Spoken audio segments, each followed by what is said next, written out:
Hello, welcome to this video session. In this session, we'll be looking at chart of accounts. We'll be looking at creating customer or supplier accounts. We'll be looking at creating client groups, and also we'll be looking at creating user accounts. So let's get right into it. Chart of accounts, that's like the first thing that you want to do as an accountant or as a user of any system. You want to set up your chart of accounts and make sure it is right. So if you hover your cursor over account, you will see chart of accounts. So we'll be looking at how to create new ones. So let's see what is there right now. We can see our current assets, we can see our bank, fixed assets, equity, liability, our income account, our expenses, and that is it.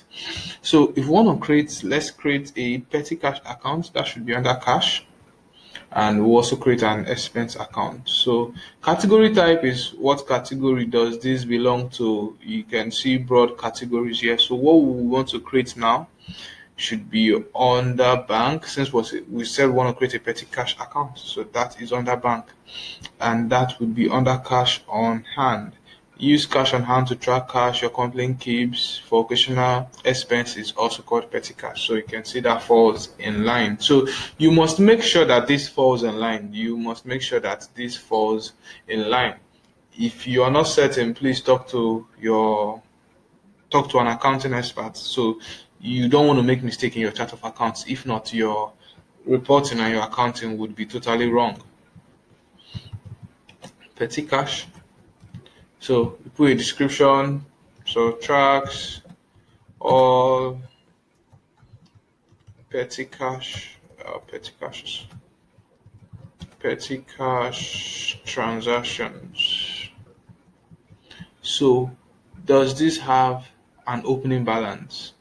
If it does, you put, so this is an opportunity for you to put an opening balance. So let's say it has an opening balance of 100 as of which date? As of 1st of July 2020. So if the account you're creating has an opening balance, you put it. If it doesn't, then there is no need for you to put anything here. Okay, so let's create this with an opening balance. So we just do that. And then we'll create a different one without an opening balance. So save. Once you get the notification data saved successfully, then there's no need for you to click save twice, if not to save the account twice. So let's create an expense. Let's see. Expenses. Let's look for repair and maintenance. So like I showed you in the video talking about purchases, there is really no need for you to keep scrolling one after the other. If you press R on your keyboard, it should take you to everything starting with R.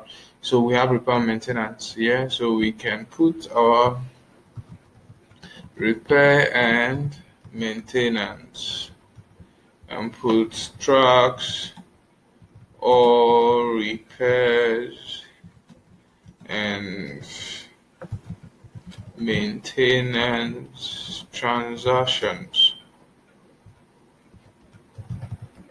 Okay, so I don't want to put an opening balance here, and I can go ahead and save. Okay, so let's look at our chart of accounts. Let's be sure what we've created is here right now. So we can see petty cash appearing. We can see banks. So you can create as many banks, GT Bank, First Bank, as you want. And if we go down to our expenses, we can see our repair and maintenance showing up. What if there is an error in your chart of accounts, in the existing chart of accounts? You want to delete one. Let's say you want to delete something, or you want to edit. So if I make any change, repair, and let me just do this. So any change you make to your chart of accounts will refresh the whole system. If you save and close, you would see the system refreshes, so it takes into cognizance the change you've made, because chart of account is like the base of whatsoever you're doing. Now, how do you put an opening balance into an existing chart of account? Let's see. Okay, so let's put an opening balance into cash. What you and you can put your balance here. That is one way. The other way is to use intelligent search and search for the cash ledger. Search for cash.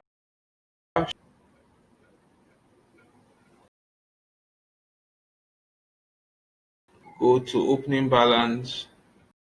Put your balance as at whatsoever date and save. Okay.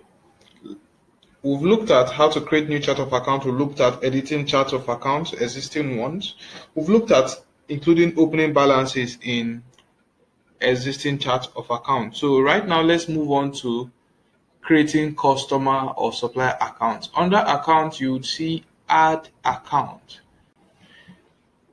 Type, it's buyer if it's a customer, supplier if it's a supplier. So the buyer, you want to put in the name, select Miss Victoria.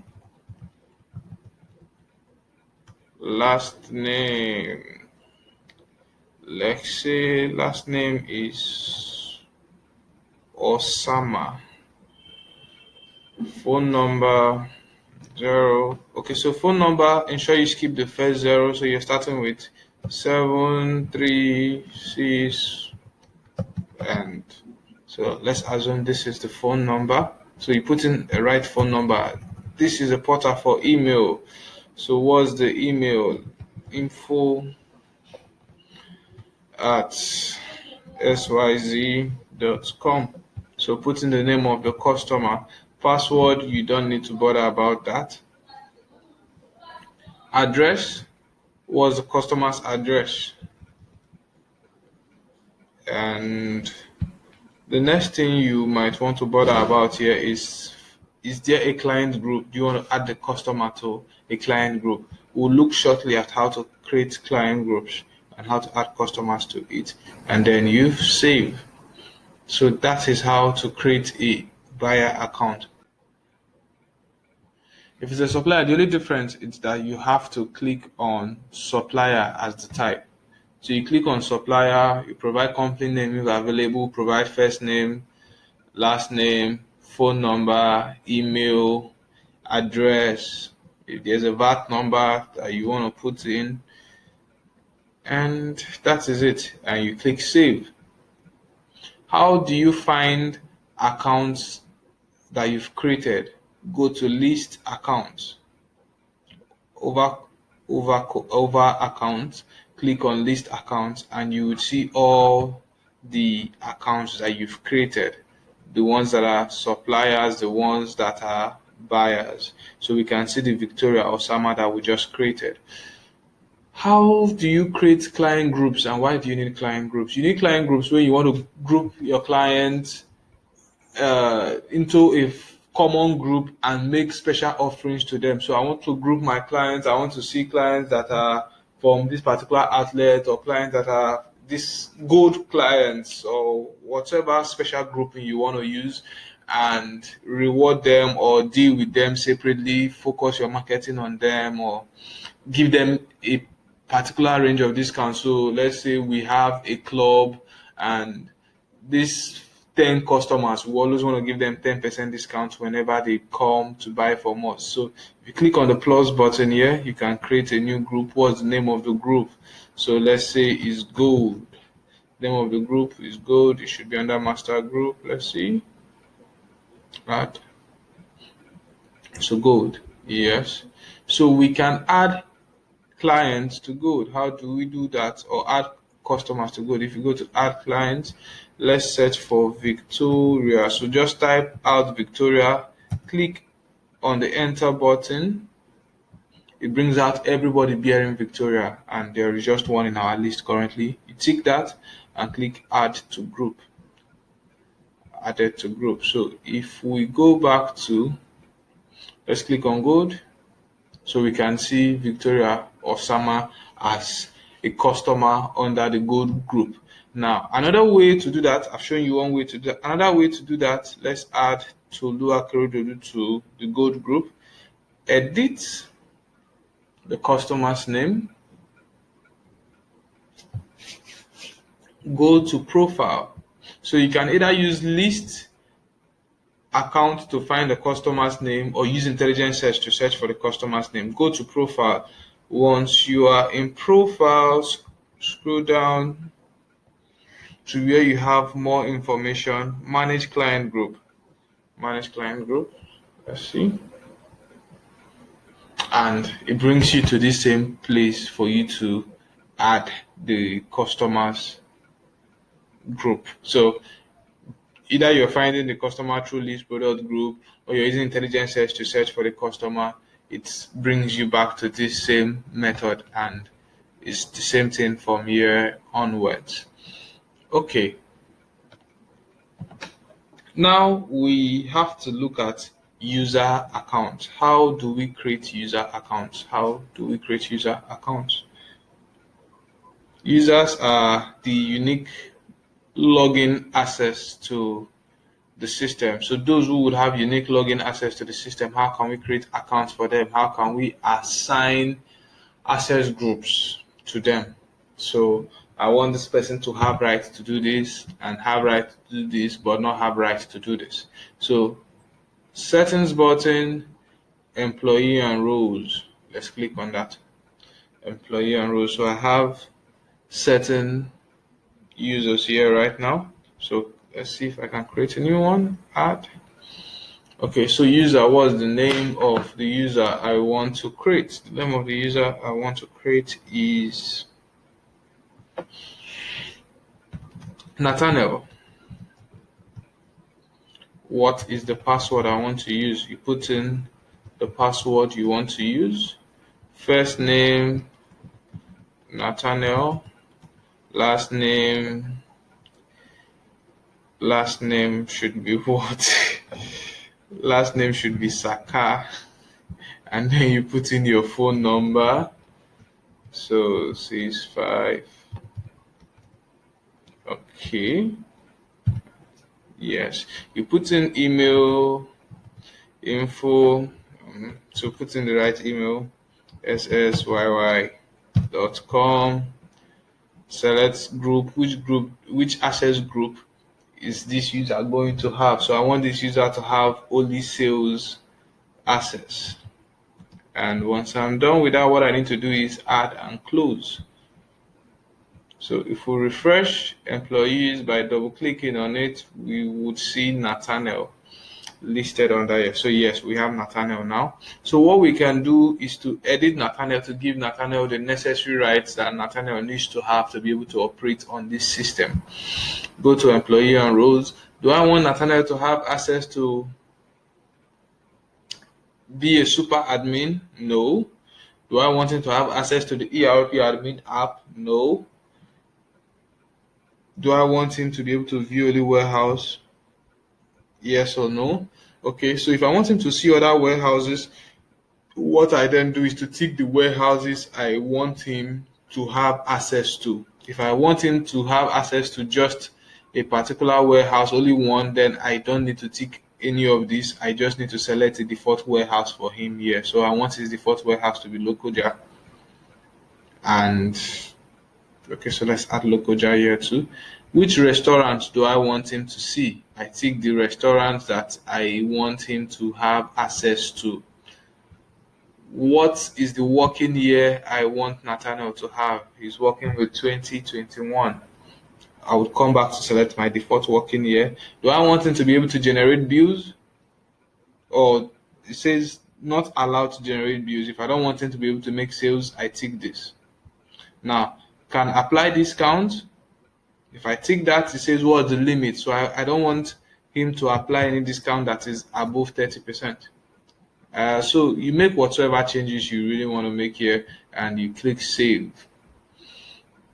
Role and assets, let's just, okay, so we have 2021 showing us the default year. Another place you want to look at is password. In the video where we talked about purchases, I said for you to be able to update any voucher, you need a second password. So if I want, obviously, Nathaniel has access to only sales, so he won't be able to update. But if this was an admin user, you need to create a second password for him or her, for the person to be able to update any entry that has been made on the system. Login security is what enables the user to log in any of the apps. So yes, login from web is ticked. You need to tick login from app for the user to be able to log in using the RPOS or any of the other apps. So once you've done that, the user is good to go and you can close and move on to the next user account. Now, when we were creating Nathaniel's account, we saw that there was the option to select access group, and we saw only sales, full access, manager, and all of that. Let's go to employee access. Let's see what we can do there. So if I click on, let's look at accountant. Let's see. We can see the rights that accountant has. Accountant has the right to account, can add, can view, but can't edit, can't delete. If you click on it, you would see a drop down. So with this, you can edit what I want this person to have access to, what I want this person to have access to, make all those changes, and then you go ahead and save. Go ahead and save. You can create new access groups. Can create new access groups. So let's say supervisor, add, and it then gives you the opportunity to select the access permissions that you want to give to this supervisor. So really that's it. We've seen how to create the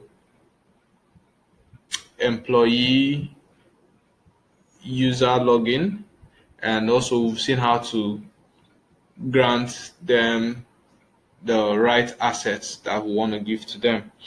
Earlier in the video, we looked at chart of accounts. We also looked at creating customer and supplier accounts. We looked at creating client groups and editing client groups. So that's it for this video session. Thank you very much.